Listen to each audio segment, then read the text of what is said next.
On pointe les réunions comme étant la pire cause de perte de temps pour un dirigeant.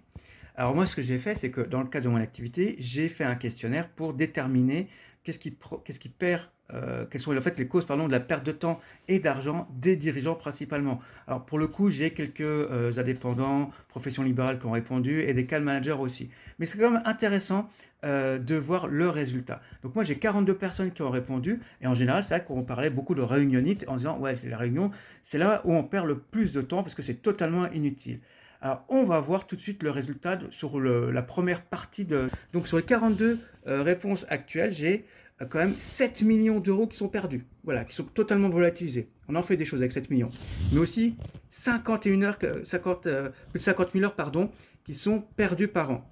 Pareil, ça en fait des projets qu'on peut pas faire. Mais surtout, vous voyez, 10% seulement de la perte de temps est liée à des créneaux inutiles comme les...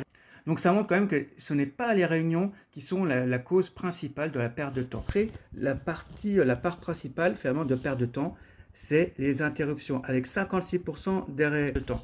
Pour expliquer les interruptions, on va avoir deux types d'interruptions. On a les interruptions qu'on subit.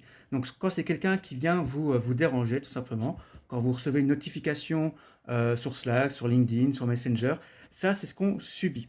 Mais on a les interruptions auto-générées. Et ça, c'est quand nous, on est en fait à l'origine de ces interruptions. Le fait d'aller justement checker ses mails. C'est le meilleur exemple de l'interruption auto-générée.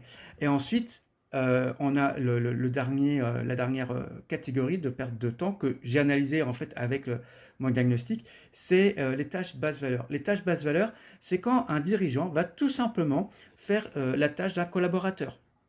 C'est aussi simple que ça. En gros, c'est quand un dirigeant qui lui facture, on va dire, à 200 euros de l'heure, va faire une tâche d'un collaborateur qui, en temps normal, elle est facturée à 30 ou 40 euros de l'heure. Ouais, c'est tout simplement ça. Et beaucoup, on va retrouver en fait des tâches répétitives aussi, du classement, des trucs comme ça. Voilà, c'est ce qu'on appelle les tâches présentes, quand même, mine de rien, 34%, pardon. Puis, on peut aussi déterminer, moi ce que j'aime bien, c'est aussi déterminer finalement le process qui est mis en place par le dirigeant ou le cadre tout simplement. Est-ce qu'il n'y a pas des choses qu'on peut automatiser, déléguer aussi en reprenant par exemple la matrice d'Eisenhower, si vous ne connaissez pas, je vous invite à aller voir, c'est très très intéressant. Donc voilà le partage que je voulais vous faire, ce n'est pas les réunions qui font perdre le plus de temps à des dirigeants. Bien sûr, il y a des exceptions, parce que là c'est des moyennes, il y a des dirigeants qui peuvent passer 20-30 heures par semaine, mais c'est vraiment pas la majorité. Et si vous voulez savoir combien de temps et d'argent vous perdez par an, eh ben, j'ai un quiz que vous pouvez faire tout simplement en 3 minutes top chrono qui est dans le lien en bio. Voilà, je vous souhaite une excellente fin de journée, à bientôt.